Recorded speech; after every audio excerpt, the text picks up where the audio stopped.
Hi friends, welcome back to my channel. మేమేనా, మాతో పాటు మీరు కూడా ఉండాలి కదా, అందుకోసమనే నేనైతే ఎక్కడికి వెళ్తున్నానో మీకు చూపిస్తున్నాను. వచ్చేయండి వీడియోలోకి వస్తే ఇక మనమైతే వెళ్ళిపోతున్నామా, ఎక్కడికి వెళ్తున్నాం ఏంటనేది నేనైతే చెప్తాను. మీరైతే వీడియో మాత్రం స్కిప్ చేయకుండా చూడండి. మా చెల్లె చూడండి మధ్యలో నాకు ఇట్లా హైబ్రో చేయక్క అని అంటే, నేనైతే మధ్యలో ఉన్న హెయిర్ కట్ చేస్తాం, మరి ఓకేనా అంటే, అబ్బా అక్క అట్లా చేయకు, ఇట్లా షేప్ చేయి ప్లీజ్ అక్క అని చెప్పి అంటుంది.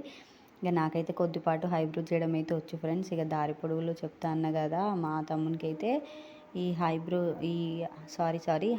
అంటున్నా, ఇక్కడ కళ్ళలోంచి అయితే వాటర్ వస్తున్నాయి, వాటర్తో పాటు మంట కూడా వస్తుందని చెప్పిండు. దానికోసం అయితే మేము ఐ హాస్పిటల్కి అయితే వెళ్తున్నాం. ఇదైతే పూర్తిగా గవర్నమెంట్ హాస్పిటల్.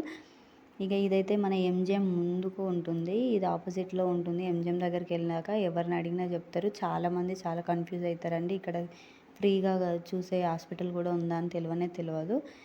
ఇందులో అయితే ఇక్కడ మనకు ఐ ఆపరేషన్స్ కూడా చేస్తారు ఫ్రెండ్స్. కాకపోతే ఖర్చు ఏముండదు మనకు. ఒకవేళ కళ్ళద్దాలు ఇట్లా వాళ్ళు రాస్తే వాటిని అయితే మనం బయట తీసుకోవాలి. ఇక అద్దాలు ఒకటి వీళ్ళు ఇయ్యరు. ఇక మెడిసిన్, డ్రాప్స్ ఇవన్నీ వాళ్ళే ఫ్రీగా ఇస్తారు ఫ్రెండ్స్. ఇక మేము ఇక్కడైతే మెడిసిన్ తీసుకుంటున్నాం. మధ్యలో డాక్టర్ దగ్గరికి వెళ్ళామా, డాక్టర్ దగ్గర వెళ్ళిన తర్వాత డాక్టర్ ఏమన్నారంటే, ఆ వీడియో కూడా మీకు చూపిస్తాను. నేను వీడియో తీద్దామని తీసేసరికి మేడం అన్నది కదా లోపల వీడియో అలో లేదు, వీడియో తీయొద్దని చెప్పింది. అందుకోసం అయితే నేను స్టాప్ చేశాను.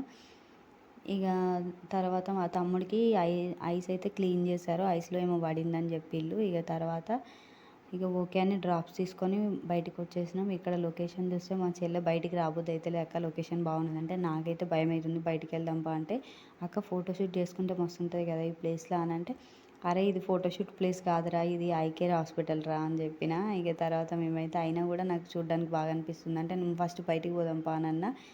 ఇక తర్వాత బయటకు వచ్చిన తర్వాత మన హెడేక్ అయితే ఖచ్చితంగా టీ తాగాల్సిందే. ఈ టీ అయితే నేను ఎన్ని తాగినో కామెంట్ చేయండి. కామెంట్ చేసేటందుకు మరి నేనే చెప్తాను వినండి. ఇక ఆల్రెడీ ఒకటి తాగుతున్నానా, ఇంకోటి కూడా తాగుతా అని తీసుకొని వెనుక పెట్టుకున్నా, చూపించద్దంటే మరీ మా చెల్లి అయితే చూపిస్తుంది. ఇక దారి మధ్యలో మేమైతే స్ట్రాబెర్రీస్ కనబడంగానే 2 బాక్సులు తీసుకుందామని ఫిక్స్ అయిపోయినాం. 50 రూపీస్కి ఒక బాక్స్ అన్నారు. మా పిల్లలకైతే ఇవి చాలా ఇష్టం, దానికోసం అయితే నేను తీసుకున్నా. ఇక మధ్యలో సమోసాస్ కూడా తీసుకున్నాం, మా పిల్లలకి అవి కూడా ఇష్టం. ఇక మధ్యలో మనం రేగ్గాయలు కనిపిస్తే ఆగుతామా, ఈ రేగ్గాయలు అయితే 50 రూపీస్ అంట ఫ్రెండ్స్. ఇవి తీసుకున్నా. ఇందులో ఆటో వచ్చిందన్న హడావిడిలో ఆయన తట్టడుప్పు అయితే వేసిండు ఫ్రెండ్స్. ఇదైతే కడుక్కొని తినాలి అంతే ఫ్రెండ్స్. బాయ్. లైక్ చేయండి, ఫాలో చేయండి, కామెంట్ చేయండి. ప్లీజ్ డూ సబ్స్క్రైబ్ చేసుకోవచ్చు కదా ప్లీజ్.